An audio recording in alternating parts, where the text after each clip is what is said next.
In the midst of World War II, with the Battle of Britain raging and the Blitz raining destruction upon England, a young 14-year-old Princess Elizabeth was asked to deliver a heartfelt radio broadcast that would resonate through the ages. It was Sunday, October 13, 1940, a day etched in history when Britain was facing its darkest hour. The circumstances were dire. France had fallen and the threat of invasion loomed large. Thousands of children, separated from their families, stood in long queues at train stations, awaiting evacuation to the safety of the countryside. At this critical moment, Prime Minister Winston Churchill made a pivotal decision. He requested that Princess Elizabeth, just 14 at the time, address the nation's children, particularly those who were being sent away from their homes. Broadcast from the drawing room of Windsor Castle as part of the BBC's Children's Hour. This marked Princess Elizabeth's first radio appearance and her first public statement of any kind. Her 10-year-old sister, Margaret Rose, stood by her side.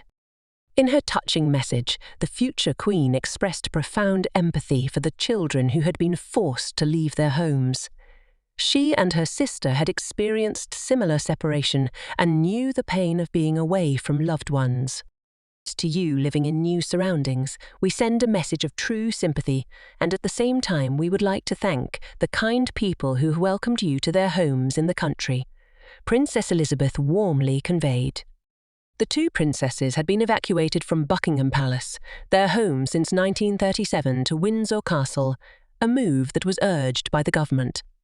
Still, Queen Elizabeth, their mother, had refused to leave without the king, steadfast in her commitment to her family. With the memory of Dunkirk fresh in their minds, this was undoubtedly a moment Churchill later described as our darkest hour.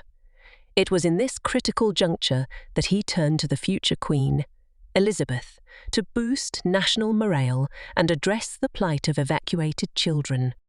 Over the course of the war, more than 2 million children were sent to the countryside in a program known as Operation Pied Piper. Princess Elizabeth's broadcast was a resounding success and marked the beginning of a series of features aimed at child evacuees. In April 2020, almost 8 decades later, Queen Elizabeth revisited this historic broadcast during the COVID-19 pandemic, drawing parallels between the sense of separation then and the separation felt during the health crisis. She remarked, "Today, once again, many will feel a painful sense of separation from their loved ones. But now, as then, we know, deep down, that it is the right thing to do." Princess Elizabeth's radio broadcast in 1940, as a young and compassionate royal, remains a poignant moment in history, reminding us of the strength, resilience, and unity that can emerge during the darkest of times. It serves as a testament to her enduring sense of duty and her unwavering commitment to the people she would one day lead as their queen.